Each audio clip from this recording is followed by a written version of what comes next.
Aisha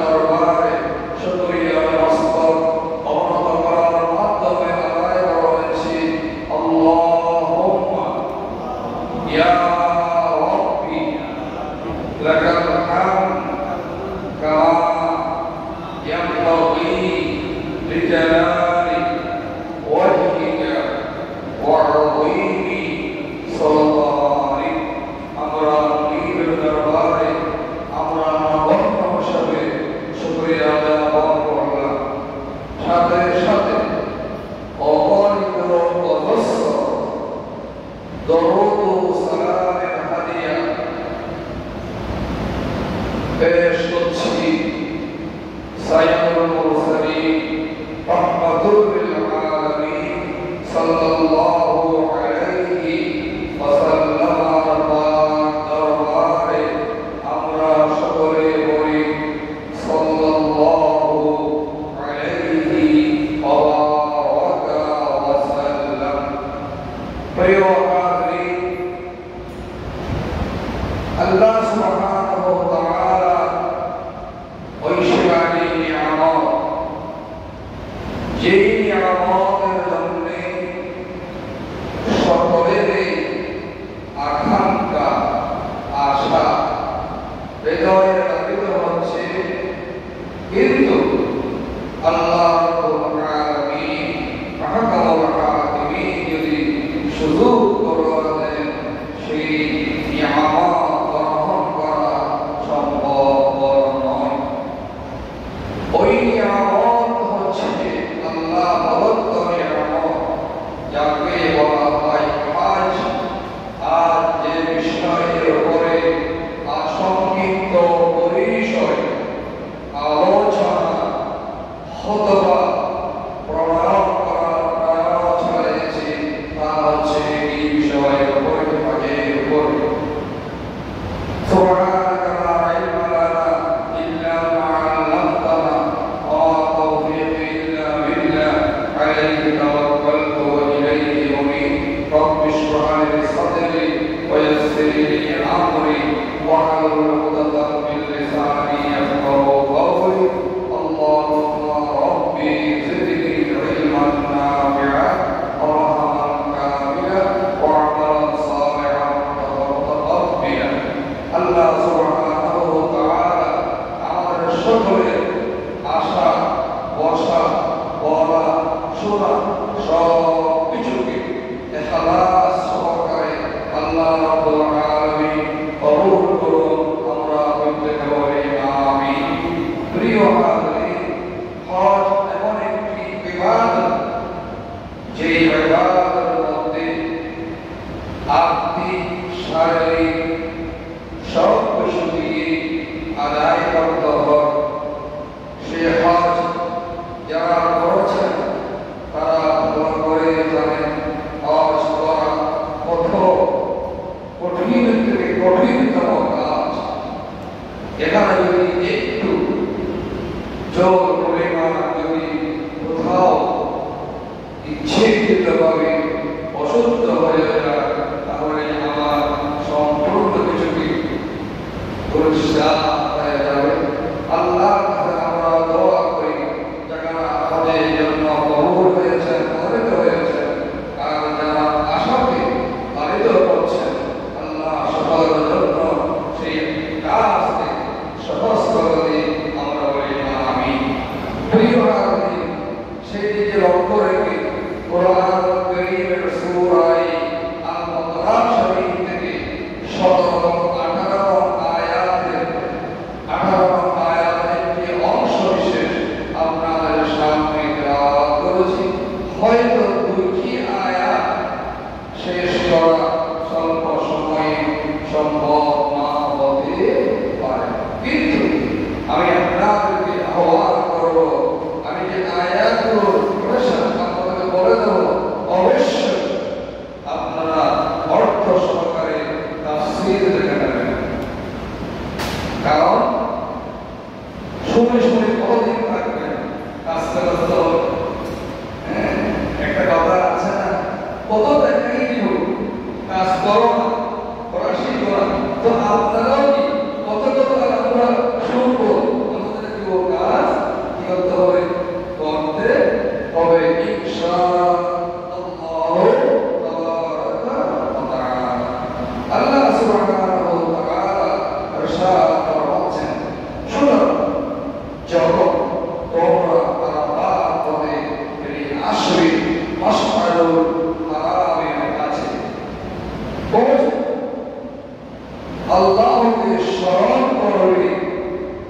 এবং তিনি যেভাবে শিক্ষা দিয়েছেন ঠিক সেভাবে তাকে স্মরণ করবে, যাতে এর কাছে তোমরা বিভ্রান্ত দেব।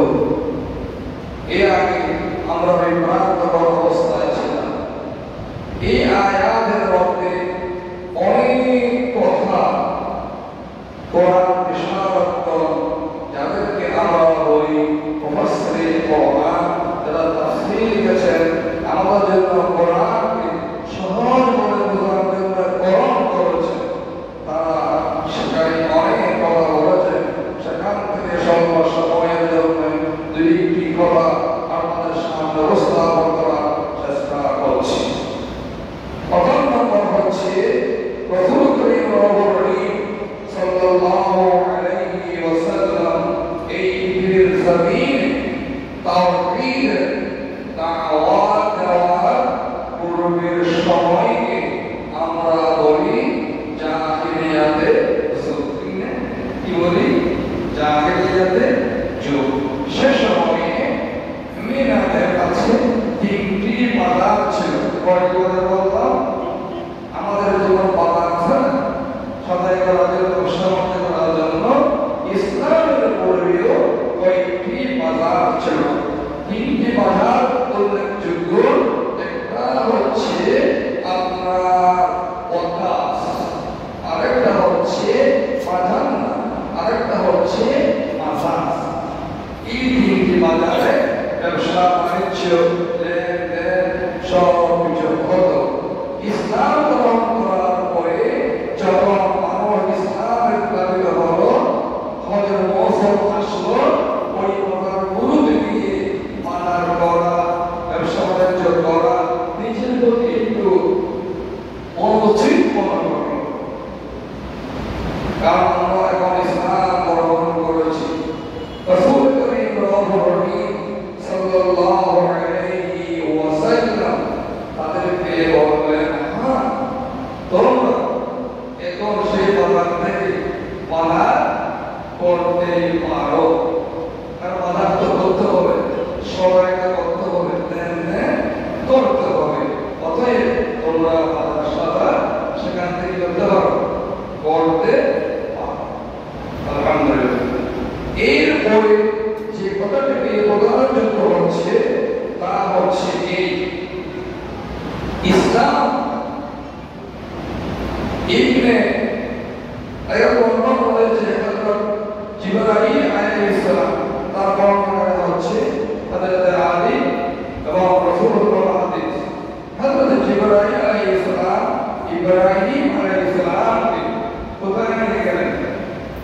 আরাফাতের ময়দানে নিয়ে গেলেন। নিয়ে যাওয়ার জন্য নিজের হজ করার জন্য। কেন নিলেন বলেন? হজ আদায় করার জন্য। তখন জিবরাইলকে হযরত ইব্রাহিমের নাম বললেন, ও জিবরাইল, আমি চিনি যে আজ থেকে এখানে এর আগেও আমি এসেছি, তো এর নাম হলো আরাফাত। এর নাম কি হলো? আরাফাত মানে পরিচয় বহন। এই আরাফাতে যাওয়া ফরজ, ওখানে না গেলে হজ কি আদায় হবে না। এজন্য এর উপরে আল্লাহর হাবিব জনাবে মুহাম্মদুর রাসূলুল্লাহ সাল্লাল্লাহু আলাইহি ওয়াসাল্লাম কয়েকটি কথা আমাদের সামনে আল্লাহর পক্ষ থেকে পেশ করেছেন। সেখানে গেলে রহস্য করা যাবে না।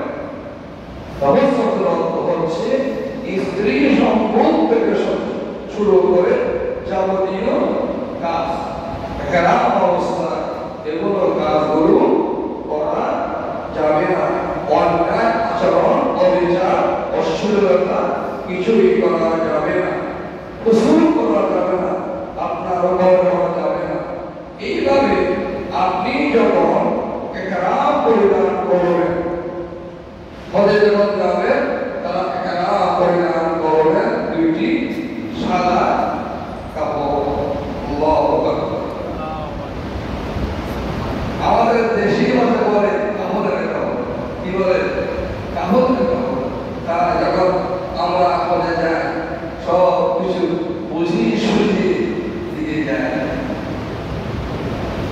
কিন্তু নিয়ে হবে আপনি কার হাতে কি পাবেন দেন সব কিছু যে কোনো একজনকে বুঝিয়ে দিতে যেতে হবে। আবার এটা নয়, অনেকে আবার বলে আমার ছেলে বড় হয়েছে, মেয়ে বড় হয়ে গেছে, এদের বিয়ে আগে হজ পড়ে। আপনি আল্লাহ কথাকে বুঝিয়ে হোক না বুঝিয়ে হোক উপহাস করেছেন। এই ধরনের কোন কথা পৃথিবীর কোন শিক্ষাবিদ, কোন মুহাদ্দিস, কোন মুফাসসির, কোন ফকীহ বলতে পারে না, পারেননি, পারবেও না। তারা শেখায়নি, কোন ওলামা শেখায়নি।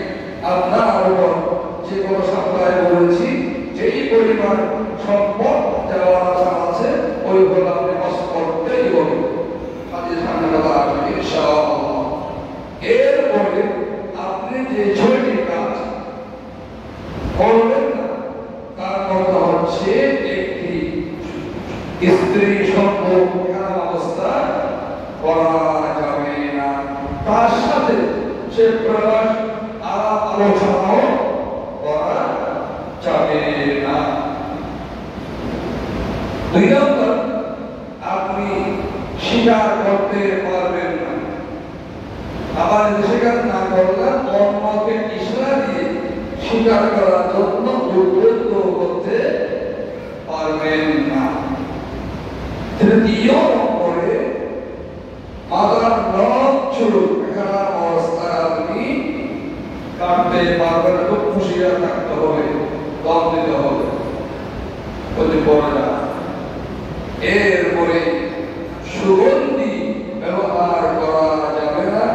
এই 4টি কাজ নারী পুরুষ সবার জন্য, পুরুষের জন্য 2টি কাজ বেশি আছে।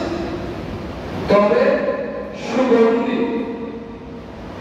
ব্যবহার করে কোন মহিলা কোন অবস্থা দেশে বিদেশে গাড়িতে অনুষ্ঠান যাওয়া সম্পূর্ণরূপে অনৈতিকতার পরিচয় বহন করে, শরিয়াতের সীমাকে খণ্ডিত করে। এখন হয়ে গেল তার বলি, মহিলারা সুগন্ধি ব্যবহার করে, ছেলেরা মেহেদি ব্যবহার করে। মহিলারা গয়না ছেড়ে দিয়েছে, ছেলেরা গয়না পরে, হাতে ব্রেসলেটের মতো গলায় চেন পরে, হাতে আংটি পরে। আফসোস, হয়তো তারা শুনছেন, তারা আমার মধ্যে কথাগুলো শোনার পরে একটু রাগান্বিত হতে পারে। রাগান্বিত হওয়ার পরে আপনি একজন পুরুষ হিসাবে, আপনি একজন নারী হিসাবে চিন্তা করবেন। আপনি সুগন্ধি ব্যবহার করে মনে রাখবেন, কেউ না কেউ আপনার দিকে একবার তাকাবে।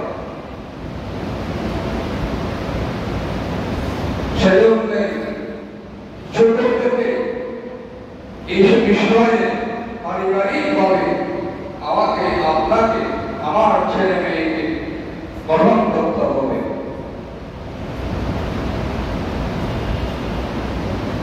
যদি বলতে না পারি, কপাল পোড়া ছাড়া বনভবন করে সে এই খরচে সেই খরচে বলে হতাশ করার কোন অবকাশ থাকবে না। এরপরে যে 2টি কাজ পুরুষরা বেশি করবে, তার মধ্যে একটা হলো সেলাই করা, কোন পোশাক, কোন কাপড় সেই পরতে পারবে না। তখন যতক্ষণ সে হেরাম কিনেছে হজের জন্য, উমরার জন্য, ঠিক আছে, সেই পুরুষ কখন হেরাম অবস্থায় মাথায় টুপি পরতে পারবে না, মুখমণ্ডল আবৃত করতে পারবে না। তবে হয়ে গেল যাদের মুখ আবৃত করা নিষেধ, তারা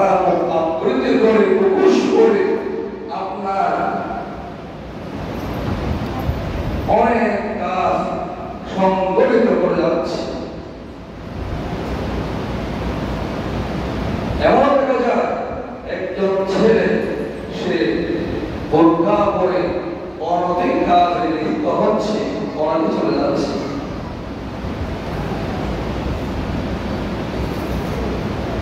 কোথাও কোথাও এমন দেখা যায় সেই পোশাক অন্য করে দাঁড় করাই গেছে সেই মহিলাকে, তিনি আরেকজন হাত ধরে অন্য কাজে নিজকে ব্যবহার করছে। বলুন আউযু বিল্লাহ। মান তাশাব্বাহা বিকওমিন ফাহুয়া মিনহুম, আল্লাহর রাসূলের হাদিস। যে যাকে মুহাব্বত করব, যে যার পোশাক পরিচ্ছদ নিয়ে আলোচিত হওয়ার চেষ্টা করব, কাল কিয়ামতের ময়দানে সেই জাতির কাতারে আমাকে আপনাকে দণ্ডায়মান হতে হবে। কোনো সন্দেহ নেই, যেহেতু পতাকা ইমামুল আম্বিয়া সাহাবে মাশার নবী মুহাম্মদুর রাসূলুল্লাহ উচ্চস্বরে বলি সাল্লাল্লাহু আলাইহি ওয়াসাল্লাম। এরপরে আসুন চিন্তা, যমুনা বিবাদ করা যাবে না। আমাদের মধ্যে ধৈর্যের পরিচয় দিতে হবে। অনেকে আমরা দেখি ওখানে যাওয়ার পরে খাবার একটু বেশ কম হয়েছে, বাসায় ঢুকতে সময় একটু বেশ কম হয়েছে, সেখানে এমন অশ্লীল ভাষায় কথা বলি, আল্লাহ না করুন, আল্লাহ না করুন, আল্লাহ না করুন। জানি না আমার আওয়াজ কোথায় গিয়ে দাঁড়াচ্ছে। আপনি আপনার ঘরে তিনজন মেহমান আসলে কি অবস্থা হয় নিজেরাই ভালো করে বুঝেন। লক্ষ লক্ষ মেহমান, সেই মেহমান গুলো খাচ্ছে, ঘুমাচ্ছে, পানি ব্যবহার করছে, কখনো তো একটু ব্যস্ত হতেও পারে। আর খাবারগুলো এখন সেখানে হোটেলে রান্না করতে দেওয়া হয় না, বাহির থেকে রান্না করে এই ছেলের ভিতরে হোটেলের কথাগুলো আপনাদের জন্য আমাদের জন্য পৌঁছানো হয়। একটু যে মতো লাগতে পারেন, আপনি তো সেটা বরদাস্ত করেনি। আমি বলেছিলাম এটা আমাদের খাবার দাবার কথা ছিল, আপনি তা করেন। যেমন ভাষা যেমন আসে বলে ফেলতেছি, এগুলি করা যাবে না। ধৈর্যের পরিচয় দিতে হবে। সেই কারণে আপনাকে একটা রোলের মধ্যে কাছাকাছি করে থাকতে হবে। আপনি জানেন আপনার একটা সিলের ভাড়া কত টাকা দিয়ে ফেলতেন না। আপনার খাবারের পিছনে, ঘুমের পিছনে কত টাকা দেওয়া হয় আপনি জানেন না। আপনার প্লেন ফেরা আসা যাওয়ার কত সেটাও আপনারা করে জানেন না। এজন্যই ধৈর্যের পরিচয় সেখানে ধৈর্য বহন করতে পারেন, তাকওয়া অর্জন করতে পারেন। আল্লাহ রাব্বুল আলামিন সেখান থেকে আপনাকে এমন করে পাঠাবেন যেটা আপনি চিন্তাও করতে পারবেন না। এভাবে আপনি হজ করেন, আপনার মর্যাদা কোথায় গিয়ে দাঁড়ায় আপনি তো একবারও চিন্তা করে দেখেননি, একবারও সেই বিষয়ে আপনি অনুশীলন করেননি, পড়েননি, জানেননি, বুঝেননি। শোনা শোনা কথা। আসুন নবী মুহাম্মদুর রাসূলুল্লাহ সাল্লাল্লাহু আলাইহি ওয়াসাল্লাম ইরশাদ করেছেন যে যারা হজ করবে, উমরা করবে, তাদের কি পজিশন করবো হয় না। আসুন হজ এবং উমরা যারা করে, আমরা মনে করি আমি ফকির হয়ে যাব, টাকা কমে যাবে। এই চিন্তা অত্যন্ত গৃহীত একটি চিন্তা, যা ভাষা দিয়ে বলার কোন ভাষা আমার কাছে নেই। আল্লাহ এবং তার রাসূল যে কাজ আমাকে করতে বলেছেন, সেই কাজ কি নাউযুবিল্লাহ নাউযুবিল্লাহ নাউযুবিল্লাহ অন্যায় কাজ হবে? বলেন গাছ? জি না।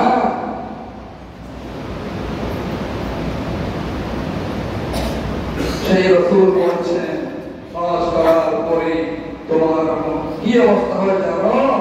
যে তোমার ব্যবহারিত তুমি একটি জিনিস দেখো, তোমার ঘরে দাও চুরি আছে, লোহা আছে, তোমার ঘরে স্বর্ণ আছে, তোমার ঘরে চাঁদি রূপ আছে, এগুলিকে বছরান্তে পরিষ্কার করতে হয় কি করতে হয়? লকারের সঙ্গে রেখেছেন, কোন অনুষ্ঠান হবে সেখানে আনবেন, আর পরে আবার সঙ্গে করে বাইরে নিয়ে পানিশ করতে হয়, ঠিক কিনা? আপনি দাও চুরি ব্যবহার করছেন, সামনে আপনাদের ঈদুল আযহা কুরবানি, এখন একটা ধুম শুরু হয়ে যাবে দাও চুরি, দান সান দেওয়ার জন্য না, ঘরে সান দেওয়ার জন্য নেবেন কোথায়? আমার বাড়ি না, কেন? সুন্দর করার জন্য। মুসলমান, আপনি হজ করার পরে গরিব হন নাই, আপনি যেভাবে স্বর্ণকে স্বর্ণাকারে বাড়াইতে নিয়ে, রূপকে তার বাড়িতে নিয়ে, তার দোকানে নিয়ে, লোহাকে কামারে বাড়াইতে নিয়ে যেভাবে আপনি পরিষ্কার পরিচ্ছন্ন করেছেন, এইভাবে আল্লাহ সুবহানাহু ওয়া তাআলা আপনার জীবনের সমস্ত গুনাহগুলোকে পরিষ্কার পরিচ্ছন্ন করে দিয়েছেন। বলুন একবার সুবহানাল্লাহ।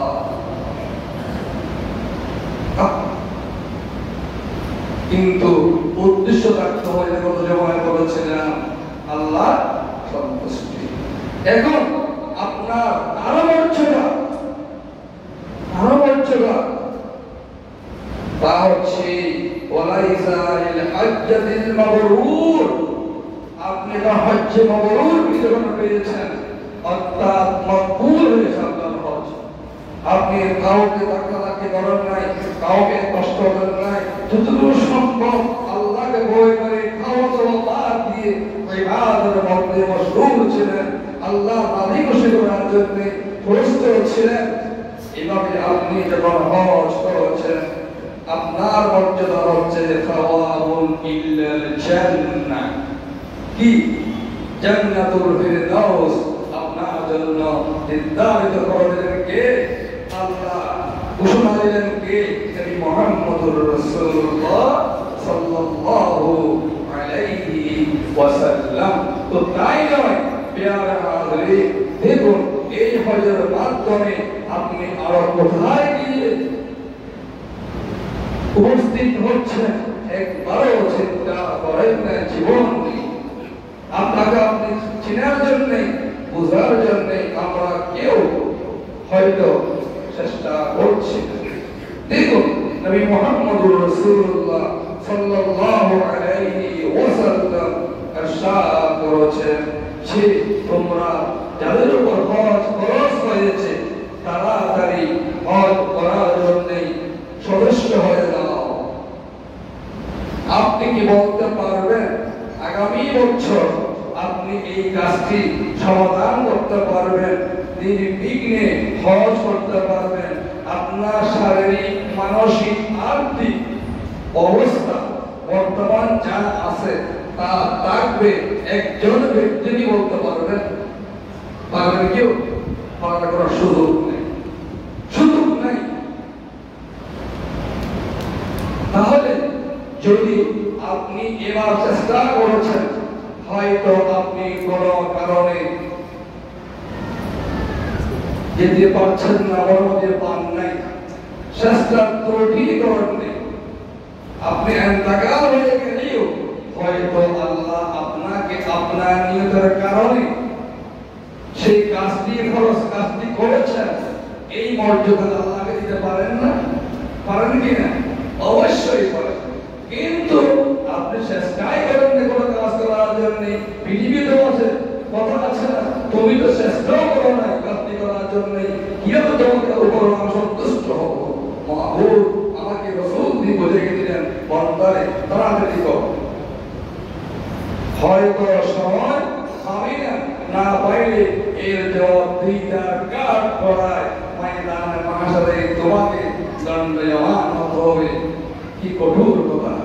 এরপরে আসুন, আপনি বলেছেন রাসূলুল্লাহ সাল্লাল্লাহু আলাইহি ওয়াসাল্লাম বলেছেন, একজন মানুষ আজীবন শিরক করেছে, বিদআত করেছে, ইসলামের সাথে শত্রুতা পোষণ করেছে, জীবনের কোনদিন সে ইসলামকে বরদাস্ত করতে পারেনি, সে কোনদিন আল্লাহকে অংশীদার মুক্ত মানতে পারেনি, সে কোনদিন তার রাসূলকে আল্লাহর মহব্বত করতে পারেনি। এমন ফজিলতওয়ালা মর্যাদাওয়ালা ব্যক্তি কিন্তু খুঁজে দেখলে অবাক হবে না। অমুসলিম তো আছে, মুসলিম হবে না। গণতন্ত্রের ফেরিওয়ালারা তারা কখনো মানবতাকে মূল্যায়ন করে না। একমাত্র মানবতাকে মূল্যায়ন করতে পারে যারা নাকি বলেছেন লা ইলাহা ইল্লাল্লাহ, লা ইলাহা ইল্লাল্লাহ, লা ইলাহা ইল্লাল্লাহ মুহাম্মাদুর রাসূলুল্লাহ সাল্লাল্লাহু আলাইহি ওয়াসাল্লাম। যারা মুহাম্মাদুর রাসূলুল্লাহ প্রচারিত এই দ্বীনের দাওয়াত গ্রহণ করেছে, তাদের কাছে আছে মানবতার মূল্য। একজন মানুষকে দলবদ্ধ হয়ে আগুন দিয়ে পুড়িয়ে ফেলা, মেরে ফেলা, একজন মুসলমান কখনো অন্য মুসলমানের উপাসনালয়কে ধ্বংস করতে পারে না, কিন্তু অন্যরা করতে পারে। তাই আমরা সেই অনৈতিক কাজের দিকে অগ্রসর হবে না। বলেছিলাম এই একজন মানুষ আজীবন এই কাজগুলো করেছেন, কিন্তু সে বুঝে আসলো হাইরে আমি যা করলাম তা তো অন্যায়, অবিচার। সে তখনই বলল লা ইলাহা ইল্লাল্লাহু মুহাম্মাদুর রাসূলুল্লাহ, আশহাদু আল লা ইলাহা ইল্লাল্লাহু ওয়াহদাহু লা শারীকা লাহু ওয়া আশহাদু আন্না মুহাম্মাদান সাল্লাল্লাহু আলাইহি ওয়াসাল্লাম আবদুহু ওয়া রাসূলুহু সাল্লাল্লাহু আলাইহি ওয়াসাল্লাম। নবী মুহাম্মদুর রাসূলুল্লাহ ঘোষণা দিলেন, ও আল্লাহর বান্দা, এই মুহূর্তে তোমার জীবনের পূর্বের সমস্ত গুনাহগুলো আল্লাহ সুবহানাহু ওয়া তাআলা মাফ করে দিলেন। বলুন সুবহানাল্লাহ। ইসলাম কত সুন্দর। এরপরে আপনি আর আমি দ্বীনের জন্য হিজরত করেছি। মক্কাতুল মুকাররমার জমিন থেকে মদিনাতুল মুনাওয়ারা। এমন হতে পারে আপনার দেশ থেকেও দেশান্তরে আপনাকে ইসলামের জন্য, কোরআনের জন্য, রাসূলের জন্য দেশ ত্যাগ, মাতৃভূমি ত্যাগ করতে হতে পারে। রাসূলুল্লাহ বললেন তাদেরকেও আল্লাহ সুবহানাহু ওয়া তাআলা পূর্বের গুনাহগুলো কি করে দিয়েছেন? ক্ষমা করে দিয়েছেন। বলুন না সুবহানাল্লাহ। এরপরে আসুন, আপনি হুজ্জাজ কেরাম, আপনি যখন হজ করেছেন আল্লাহর জন্য, কারোর জন্য নয়, আপনাকে হাজি বলার জন্য নয়, আল্লাহর জন্য। শুকরিয়া, আপনি হজ করার সাথে সাথে আল্লাহ সুবহানাহু ওয়া তাআলা আপনার পূর্বের জীবনের সমস্ত গুনাহগুলো ক্ষমা করে দিয়েছেন। বলুন না সুবহানাল্লাহ। একটা হাদিস বলেছিলাম গত জুমায়, এমন করে মাফ করে দিয়েছেন 14 সন্তানের নিয়ে। আল্লাহু আকবার। পেয়ারা হাজিরিন, আমাদের মধ্যে যাদেরকে বছর আল্লাহ কবুল করেছেন আলহামদুলিল্লাহ, যাদেরকে কবুল করতে পারিনি কিন্তু টাকা পয়সা আছে, হজ খরচ হয়েছে। ভাই, আজকে জুমার দিন, এটা হজের মাস,